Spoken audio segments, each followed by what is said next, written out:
O que significa ser um cristão? Quais são as marcas de um discípulo de Jesus? E quais são os desafios e as dificuldades que devemos esperar na jornada cristã? Olá, meu nome é Gabriel Ramos e nesse vídeo eu quero compartilhar com você, em resposta a essas perguntas, uma resenha, a resenha de um livro muito importante, um clássico da literatura cristã e que foi o primeiro elencado num vídeo anterior do canal, sobre os 12 livros essenciais para a vida cristã que nós vamos resenhar ao longo desse ano de 2026. E o nome desse livro é O Peregrino, de John Bunyan. Lembrando que o propósito desse canal e o propósito dessa série de 12 vídeos abordando esses livros importantes para a vida cristã é de auxiliar você que quer começar a sua jornada de leitura, de estudos bíblicos e teológicos, para que você tenha uma ferramenta, ferramentas, tenha uma orientação, uma direção por onde começar. E esses 12 livros recomendados aqui, eu te recomendo a assistir o vídeo que eu vou deixar indicado aqui em cima, sobre esses 12 livros essenciais para todo cristão. E hoje nós vamos resenhar de forma específica o livro O Peregrino, de John Bunyan. E vamos aplicar a metodologia que a gente aprendeu no último vídeo, que é o vídeo sobre uma resenha também de um outro livro chamado Como Ler Teologia. Então nós vamos ver aqui, seguindo a metodologia indicado pela autora Karen Stettina, tá bom? Então, qual que é a obra? A obra é esse livro. Eu tenho aqui duas edições. Essa eu ganhei de presente, né, da editora Príncipes, e essa daqui é da editora Pão Diário. Então é a versão que eu li da primeira vez. Ó, é uma edição toda marcada, até caiu aqui o papel com anotações. Então é uma edição que eu recomendo muito. Por quê? Porque essa edição ela traz algumas notas, alguns comentários do Warren Wiersbe. É um autor muito conhecido. Ele tem um comentário, né, de alguns volumes da Bíblia cristã, que é muito famoso, muito conhecido, e ele também fez comentários à obra do John Bunyan, o Peregrino, é um clássico cristão, e ele também o comenta, e os comentários a essa obra são muito bons. São comentários que ajudam você, situa você nas referências que o autor faz, às vezes referências bíblicas, às vezes referências à sua própria biografia e ao seu contexto na época, né, na Inglaterra. Então é uma edição muito útil para você que quer entender melhor o contexto, quer entender melhor as referências feitas por John Bunyan. E também traz ao final dois apêndices, né? Um sobre a vida e a obra de John Bunyan e o outro sobre o puritanismo, uma breve recapitulação sobre a história dos puritanos e um pouco da sua teologia, né, do pensamento puritano, algo que a gente vai falar aqui nesse vídeo também. Mas, de qualquer forma, apesar de eu estar recomendando essa edição, existem várias edições do livro O Peregrino, porque é um livro clássico que muitas editoras publicaram, cada uma com um ponto forte, né? E você deve ler a edição mais acessível a você. Às vezes você já tem uma em casa, às vezes você tem algum com amigo que você vai pegar emprestado, ou você vai procurar na Amazon e ver uma edição mais barata, mais em conta. Enfim, eu vou deixar aqui na descrição um link para a compra desse livro na Amazon. Eu vou deixar pelo menos uns 2 links de edições diferentes que eu recomendo para que você possa ler e acompanhar também esses 12 livros que a gente tem lido aí ao longo desse ano de 2026. Tá bom? Então, a primeira etapa do nosso método, né, de como ler a Bíblia é a preparação. E aqui nesse texto ele é muito importante. Por quê? Porque a gente falou na metodologia, né, no vídeo Como Ler Teologia, que essa preparação se deve dar primeiro, principalmente a partir de 2 coisas: oração e leitura bíblica. E quando você fala sobre oração e o livro do Peregrino, o Peregrino é um livro que pode ser lido de uma forma devocional, porque ele traz algumas aplicações para a vida cristã, ou melhor, traz muitas implicações para a vida cristã, que deve ser meditada, essas aplicações, em oração, pedindo a Deus, pedindo ao Espírito Santo ajuda para realmente aplicar as coisas, né, os princípios que vão ser aprendidos com o livro em sua vida. E também em relação à escritura, à leitura bíblica, é algo muito, muito importante, porque o Peregrino basicamente é um conjunto de alusões ao texto bíblico. E a própria linguagem do autor é uma linguagem bíblica. E isso faz com que o livro Peregrino ele tenha uma coletânea de ecos, alusões e citações do texto bíblico, usando aí a linguagem, né, as divisões do Richard Reis, né, que fala sobre ecos, alusões e citações ao texto bíblico. Então existem momentos em que o autor cita explicitamente, existem outros, ou literalmente, existem outros momentos que ele faz alusões. Em outros momentos, a própria linguagem do autor é um eco da linguagem bíblica, porque o autor ele está encharcado do texto bíblico, ele está familiarizado com a palavra de Deus. Então, quanto mais você também estiver familiarizado com o texto bíblico, melhor você vai compreender as referências que são dadas pelo autor John Bunyan, tá bom? Então, a segunda etapa é a leitura inspecional. E aí é quando você pega o seu livro, olha o seu livro, vê o título, o autor e faz uma inspeção geral do livro. E quando a gente faz isso, a gente percebe alguns detalhes. Por exemplo, o título do livro em português é O Peregrino, né? As edições, eu não conheço nenhuma que o título foi diferente.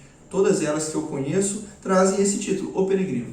Mas em inglês, numa tradução livre para o português, mas a partir do título original, o título do livro é O Progresso do Peregrino, né? Então, The Pilgrim Progress, eu não lembro agora em inglês de forma correta, mas é O Progresso do Peregrino, mas tem uma espécie de subtítulo, que é o seguinte: Deste mundo para o que está por vir. Então, no título e no subtítulo originais do livro, você já tem uma maior clareza do que ele está dizendo. É um progresso do peregrino deste mundo, ou na linguagem do texto, da cidade da destruição, para o mundo que está por vir, que é a cidade celestial, a Nova Jerusalém, o Monte Sião, como o texto traz. Segunda informação que a gente percebe é o autor, John Bunyan. Mais à frente a gente vai saber um pouco mais sobre quem foi ele. Editora, são várias edições, é um dos livros mais populares do mundo, depois da Bíblia, é um escrito muito popular, então a edição pode variar muito e o auxílio que essa edição pode te dar varia muito também. Data da publicação original, é um livro escrito em 1678, né? Ele foi escrito, como a gente vai ver, em um contexto de prisão, mas não é um livro contemporâneo, é um livro aí mais antigo um pouco. Tradução, como o texto foi escrito originalmente em inglês, a tradução é sempre, o texto, melhor dizendo, é sempre uma tradução, não foi escrito originalmente em português, foi escrito em inglês, e é importante observar quem foi o tradutor. No caso aqui desse texto, o próprio texto em inglês foi escrito num inglês mais arcaico, num inglês mais antigo, mas a edição que eu tenho em mãos teve uma atualização na sua linguagem feita por essa pessoa, né, Judith Markham. Ou seja, algumas linguagens, alguns trechos que estavam com uma linguagem mais arcaica foram atualizados, foram melhorados, digamos assim, para uma linguagem mais contemporânea, uma compreensão maior hoje. Mas essas mudanças, a maior parte delas, são notificadas aqui nas notas de rodapé dessa edição que eu tenho, tá? Uma outra questão, a própria questão da edição. O texto foi editado, teve mais de uma edição, ainda com John Bunyan vivo. Esse livro foi um sucesso já durante a vida, então não foi um sucesso póstumo. E ao fazer sucesso, houve uma edição final com um acréscimo de um prefácio poético, aquilo que o próprio autor chama de apologia do autor ao seu livro. E nessa edição aqui, traz ao final, né? Você tem aqui uma espécie de poesia ao final, que é onde o autor ele descreve o porquê dele ter escrito esse livro, né? Qual o propósito dele com esse livro, e também ele defende a abordagem que ele traz ao tema da vida cristã, que é da alegoria. Então, é interessante você ler essa apologia Por exemplo, apesar da minha edição estar no final, eu li ela no início e depois eu li ela no final, quando eu terminei de ler o livro. E é muito interessante, você realmente percebe o propósito dele com o livro e você percebe a defesa que ele faz ao uso da alegoria, algo que não é de gosto de todo mundo, né? Tem gente que não gosta de ler alegorias, prefere uma narrativa um pouco menos explícita, digamos assim, mas ele defende o valor da alegoria aqui nessa apologia final. O público-alvo é o público geral, cristãos e também não cristãos, ele deixa isso claro, inclusive, aqui na apologia, né? Para que o não cristão, ao ler esse texto, esse livro aqui, faça de você também um peregrino do Senhor, um viajante do Senhor. Então, qual que é o propósito do livro? O propósito, de modo geral, é narrar uma alegoria da vida cristã, uma comparação da vida cristã com a jornada de um peregrino rumo à cidade celestial. Endossos. Essa edição minha não tem nenhum endosso explícito aqui, né, específico, mas ao longo da história da igreja nós temos vários nomes que endossaram esse livro, que recomendaram esse livro. George Whitefield, Charles Spurgeon, inclusive Charles Spurgeon acho que tem um prefácio a uma das edições do Peregrino, se não me engano. C.S. Lewis, que escreveu um texto chamado Regresso do Peregrino, que eu acho que é uma espécie de paródia. Na verdade não é uma paródia, mas é como se ele estivesse continuando a história do peregrino, mas a partir da sua própria criatividade, né? J.I. Packer, R.C. Sproul, John Piper, e para citar alguém aqui nosso, né, brasileiro, Jonas Madureira, né? Inclusive ele escreveu o prefácio de uma das edições que eu recomendo, que eu vou deixar aqui na descrição do vídeo. O sumário varia, porque cada edição vai separar esse texto em uma quantidade de capítulos diferentes. Por exemplo, essa edição que eu tenho aqui em mãos, ela separou em 9 capítulos. Enquanto essa edição aqui, dessa editora, ela não dividiu em nenhum capítulo. Ela traz em contínuo, né, a história, separando apenas em algumas marcações aqui, como se fossem capítulos muito menores, né? Mas assim, ela não separa em grandes capítulos. Enquanto a edição, por exemplo, da Mundo Cristão, ela traz, se não me engano, 20 capítulos. Então, isso varia um pouco de acordo com a edição, né? De acordo com a editora. Fontes. Quais são as fontes principais que são utilizadas por John Bunyan? Primeiro, a Escritura. A Escritura de forma completa. Profetas, Pentateuco, livros poéticos, Cântico dos Cânticos, Salmos, Provérbios, diversos textos de toda a Bíblia. E no Novo Testamento também, os Evangelhos, o livro de Atos dos Apóstolos, o Apocalipse, as cartas de Paulo. Ele faz citações, alusões a toda a palavra de Deus. E também a gente percebe uma influência muito forte da teologia puritana, porque, obviamente, o próprio John Bunyan era um puritano. Então é perceptível em vários trechos do livro a influência da teologia puritana na obra. Tá? Então vamos agora para o contexto. Tendo dito isso, né? John Bunyan era um puritano, era um pregador inglês, um escritor também inglês, escreveu vários outros livros além do Peregrino, inclusive a sua própria autobiografia, né, Graça Abundante. Ele viveu entre 1628 e 1688, foi batizado na Igreja Batista de Bedford, então ele também tinha convicções batistas, mas batistas, digamos assim, entre aspas, particulares, ou seja, batistas calvinistas, por ser um puritano. John Bunyan, ele tinha uma formação teológica calvinista. E isso aparece no texto de forma sutil, né, em algumas partes, até na ênfase que John Bunyan dá a alguns temas, né, por exemplo, a justificação pela fé. Não que a justificação pela fé seja uma doutrina exclusiva calvinista, na verdade é uma doutrina protestante de modo mais amplo, mas a ênfase que John Bunyan dá no seu texto, a justificação pela fé, aponta para esse viés calvinista. Ele foi perseguido e preso em dois momentos, né? Uma prisão um pouco mais longa, de 12 anos, e uma outra prisão menor, mais curta, de 6 meses. Mas essa prisão se dá porque ele pregava, né, como pregador que era, só que sem uma licença. Naquela época, a Inglaterra tinha como religião oficial o anglicanismo, mas havia uma perseguição às demais correntes, demais tradições cristãs. Para que você pudesse pregar, por exemplo, você precisava ter uma licença, uma autorização da igreja anglicana. E essa autorização John Bunyan não tinha. E ele foi preso, né, por 12 anos. E durante essa prisão ele pôde escrever vários livros, ele estudou bastante a Bíblia, e isso de uma certa forma contribuiu, né, para essa publicação de vários livros, inclusive a do Peregrino, que foi publicado de fato provavelmente na sua segunda prisão, né, foi finalizado na sua segunda prisão de 6 meses. Né. Sua formação, ele interrompeu seus estudos muito cedo para trabalhar com seu pai como funileiro, seguindo a carreira de seu pai. Depois ele serviu ao exército por 3 anos, já aproximando da sua maioridade, e seguiu a vida trabalhando no ofício do seu pai até que ele se converte. E na sua conversão, né, graças ao pastor John Gifford, que era uma grande referência para ele,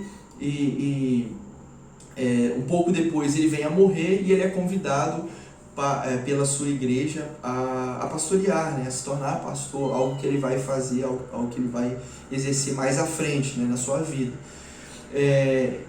Então, esse é o contexto. Né? O contexto maior é o puritanismo sendo perseguido na Inglaterra anglicana, e o propósito dele com o livro é descrever a jornada da vida cristã através dessa analogia, dessa alegoria, melhor dizendo, e dessa forma encorajar os cristãos na sua jornada, mas também convidar não cristãos a trilhar também a jornada da fé.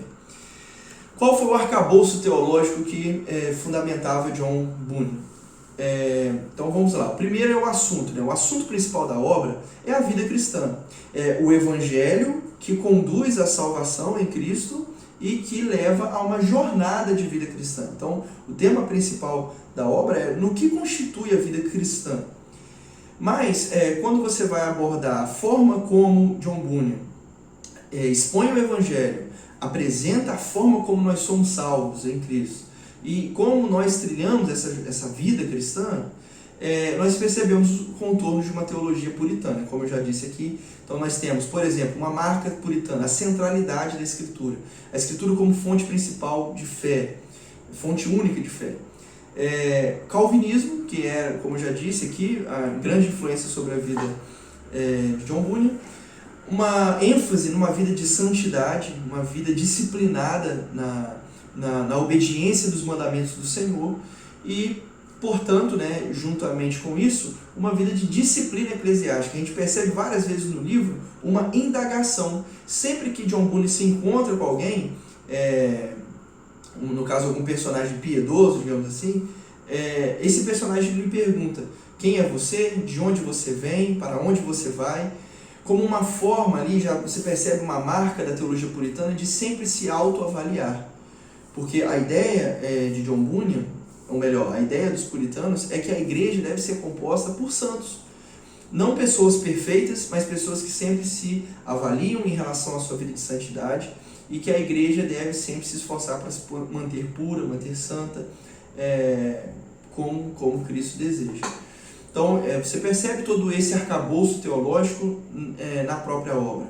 E a abordagem que John Bunyan faz a esse assunto é uma abordagem mais simples, porque ele era um pregador simples do Evangelho, mas utilizando de um gênero interessante, que é o gênero da narrativa alegórica.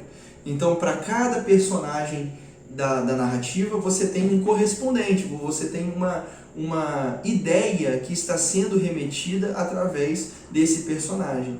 E isso fica bem explícito pelo nome dos personagens, né? O nome dos personagens, o nome dos lugares apontam para uma realidade no nosso mundo, né?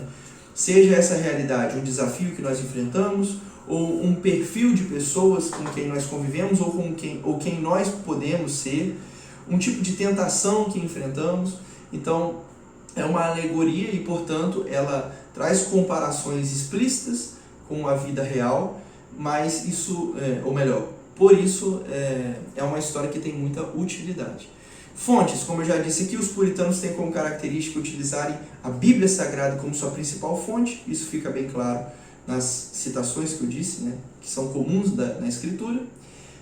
Mas também, usando os outros 3 pontos de fonte que a gente viu aqui no vídeo anterior, nós temos a tradição, e aí no caso, a tradição que John Bunyan mais é devedor, digamos assim, é a tradição de fato puritana. Então há uma compreensão puritana sobre o Evangelho que fica claro no texto, no livro do Peregrino. A razão humana, isso também é muito visível no livro. O valor que John Bunyan dá também ao raciocínio. É claro que há aquele que é sábio segundo o mundo, né? Um dos personagens era esse, não é esse tipo de sabedoria que é enfatizado por John Bunyan, mas há sim um valor que é dado ao uso da razão, na medida em que mais de um personagem dá valor aos debates teológicos, às conversas espirituais, a você meditar, pensar, raciocinar a respeito da sua própria fé, a respeito da palavra de Deus, enquanto caminha a jornada cristã. Então há sim um valor da razão humana e também da experiência religiosa. Então o texto ele começa narrando uma experiência de conversão marcada por um sentimento de arrependimento, de convicção de pecado, de consciência do juízo de Deus. Tudo isso expressa uma experiência religiosa que reflete a própria experiência de John Bunyan, porque John Bunyan ele também se converteu posteriormente, né? Ele não nasceu em um berço cristão, ele se converte depois de uma vida bem desregrada, digamos assim. Então você tem paralelos entre a experiência do cristão, o personagem do livro, e a experiência do próprio autor. Então, somando tudo isso, né, tanto a escritura, a tradição, a razão e a experiência aparecem no texto como fontes fundamentadoras, mas nenhuma das outras 3 supera a influência, a importância das escrituras para John Bunyan. Caminhando já para o final, né, o argumento principal que o autor usa, qual que é o argumento principal, no meu entender, né, na minha leitura do texto? Que a vida cristã é uma jornada que exige fé e perseverança. Fé no Evangelho, a gente percebe essa centralidade do Evangelho ao longo do livro. Sempre que o cristão enfrenta um desafio na vida cristã, ele volta para as convicções fundamentais do Evangelho. Da salvação em Cristo, da certeza dessa salvação, do perdão na cruz, da graça. Mas o fato é que o que fica descrito ao longo de todo o livro, e esse para mim é o argumento principal do autor, é que a vida cristã é uma jornada. E essa jornada, ela exige fé e perseverança.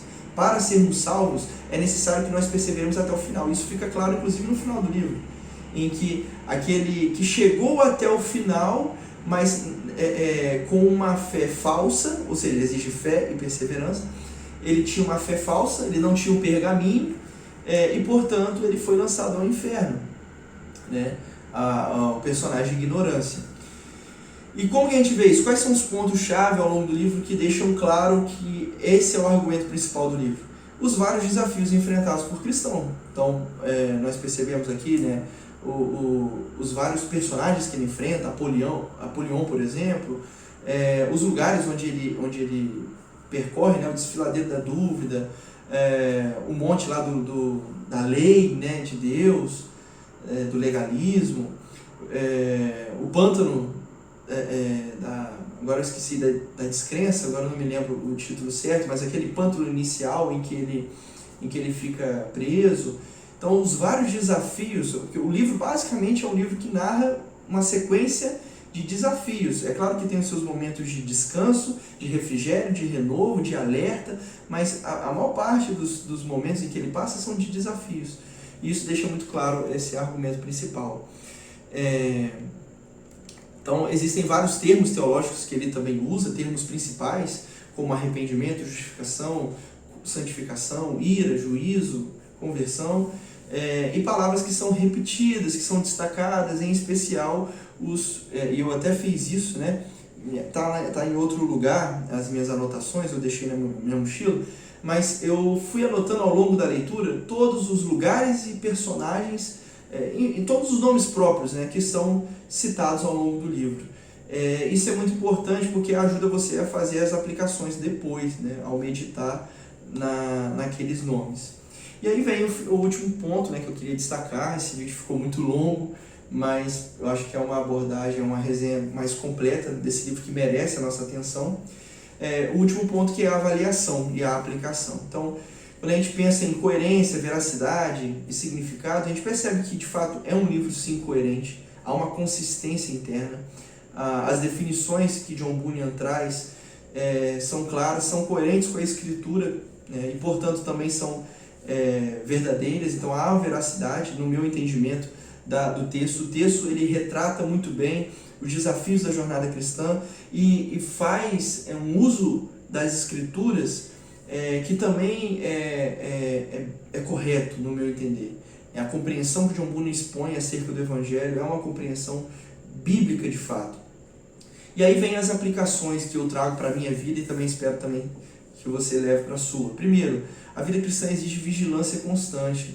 As tentações, os ataques malignos são constantes e por isso exigem vigilância constante, como o próprio Senhor Jesus nos ensina. Tanto os três inimigos principais do ser humano, a carne ou o pecado, né, nossa natureza pecaminosa, o diabo e o mundo, nos atacam o tempo inteiro e é necessária essa vigilância. Segunda aplicação, o valor da palavra. John Bunyan parece que como se cortassem o pulso dele, sairia em vez de sangue versículos bíblicos, de tanto que ele meditava, pensava, citava textos bíblicos, e isso me chama a atenção para a necessidade que eu particularmente tenho de memorizar mais o texto bíblico, né? Terceiro, autoavaliação constante, como eu já mencionei. É necessário que a gente faça perguntas constantes a respeito da sinceridade da nossa fé e do nosso arrependimento. Não que a gente vai questionar, porque até o segundo ponto é a convicção da salvação, que ele demonstra ter e demonstra a importância de se ter, né? Convicção da salvação, né? Simbolizado por aquele pergaminho. Mas é necessário que para a gente tenha certeza da nossa salvação, a gente se questione o tempo inteiro a respeito da fé que a gente tem experimentado. Um outro ponto, a clareza sobre o Evangelho, né? É necessário que eu tenha consciência acerca da obra de Jesus na cruz, da graça de Deus, da justificação pela fé e dos demais elementos fundamentais a respeito do Evangelho, das boas novas de Jesus, né? E por fim, uma outra aplicação que eu trago é a necessidade de comunhão, de companhia na jornada cristã. A jornada cristã não é algo que a gente trilha sozinho. Em vários momentos o cristão precisa de ajuda, precisa de alguém do seu lado. Seja a figura do evangelista que o levou à fé e que depois, em um momento de fraqueza, o retoma à verdadeira fé.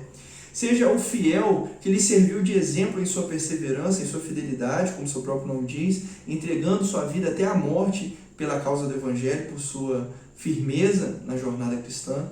Seja a figura do esperançoso que, em momentos em que ele sentia dúvida, sentia temor, o esperançoso o encorajava, o ajudava. Seja no próprio momento em que o cristão para naquele castelo que representa a igreja, em que ele é ensinado, ele é instruído por aqueles personagens que habitavam ali junto naquele castelo.